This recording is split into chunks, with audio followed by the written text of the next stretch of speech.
첫 번째 가짜뉴스는 차별금지법이 헌법상의 평등권을 구체화한 것이다. 이건 가짜뉴스입니다.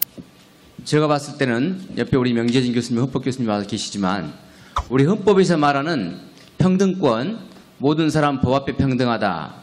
또 누구든지 성별, 종교, 사회적 지위에 따라서 정치적, 경제적, 사회적, 문화적 모든 영역에서 차별받지 아니한다. 이 규정은 국가와 국민 간의 관계입니다. 국민이 국가에게 평등을 요구하는 것이지 사인 간에 적용되는 것이 아닙니다. 그런데 차별금지법은 사인과 사인 간에 적용하는 법이기 때문에 헌법상 11조를 구체화한 것이 아닙니다. 두 번째, 차별금지법이 모든 사람을 평등하게 만들 것이라는 주장은 가짜뉴스입니다. 특별히 우리 헌법은 여자와 아동, 청소년을 보호하는 규정이 있습니다. 차별금지법은 지금까지 이루었던 여성의 인권과 여성의 권익을 심각하게 침해합니다. 이제 여자 대학이 간판을 내릴 수 있습니다. 또 여성 전용 공간인 목욕탕이나 찜질방에 남성들이 들어갈 수 있습니다. 세 번째, 평등은, 헌법상 평등은 같은 것은 같게, 다른 것은 다르게 취급하자는 것입니다. 동일하지 않은 것, 같지 않은 것을 같게 취급하는 것이 평등권의 평등 원칙의 위반입니다.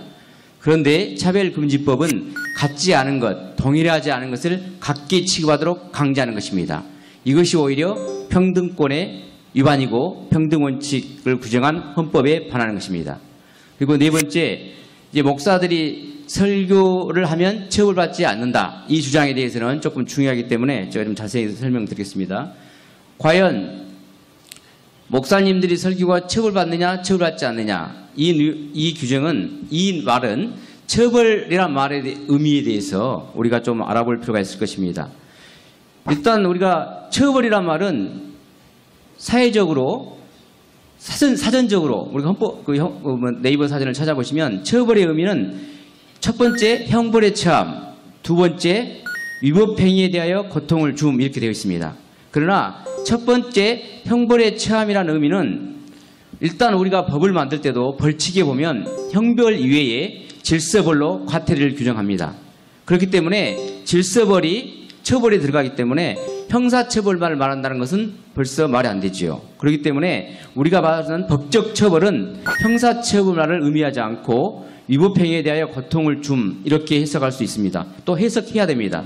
특별히 이행강제금은 우리가 집행벌이라고 하고 있습니다. 또 처벌에는 형벌 이외에 징계벌도 있습니다. 직장에서 해고되고 퇴직금을 박탈당하는 징계벌이 벌금 1천만 원의 형벌보다 훨씬 중요한 고통이 됩니다. 또한 목사님들의 설교는 교회뿐만 아니라 교회 밖, 학교, 병원, 군대, 방송과 유튜브를 통해서 반복됩니다. 설교를 통해서 동성애와 이성애, 또 신자와 불신자를 분리 구별하는 것도 차별에 해당될 수 있습니다. 설교가 차별에 해당이 되면 앞서 본 것처럼 법적 처벌을 받게 됩니다. 차별금지법안에는 특별히 형벌 외에도 집행벌, 징벌적 손해배상을 규정하고 있습니다. 징벌적 손해배상도 사전적 의미로 위법행위에 대하여 주는 고통으로서 처벌에 포함될 수 있습니다. 이와 같이 차별금지법은 민법에서 불법행위, 위법행위에 대한 해석을 변경할 수 있습니다. 뿐만 아니라 더 나아가 차별금지법은 형법의 해석에도 영향을 미칠 수 있습니다. 현재 형법은 명예훼손과 모욕죄를 규정하고 있는데 법문헌상 사람의 명예를 훼손하거나 사람을 모욕하는 것을 구성요건으로 하고 있습니다. 그런데 이에 대해서 법원은 이 사람의 범위에 특정한 집단을 포함시키는 집합 명칭에 의한 명예훼손을 인정하고 있습니다. 그런데 이 차별금지법은 명시적으로 특정 개인이나 집단에 대한 혐오 표현을 규제 대상으로 하고 있고 차별금지법에서 특정 개인이나 집단에 대한 해석은 형법의 명예훼손이나 모욕죄에 사람을 해석하는 데 영향을 미치게 될 것입니다. 예를 들면 서울시 시청 공무원들이 작년 5월에 서울광장에서 행해지는 기호 행사에 반대한다는 성명서를 발표한 행위에 대해서 서울시 시민인권침해구제위원회는 올해 2월에 이러한 성명서 발표 행위도 단순한 부정적 의견이 아니라 혐오 적대감을 표현한 혐오 표현에 해당한다는 결정을 하였습니다. 이와 같이 시민인권 침해 구제위원회는 기호 행사, 즉 행위에 대한 표현도 동성애자들, 즉 산업에 대한 표현으로 둔갑시키고 있습니다.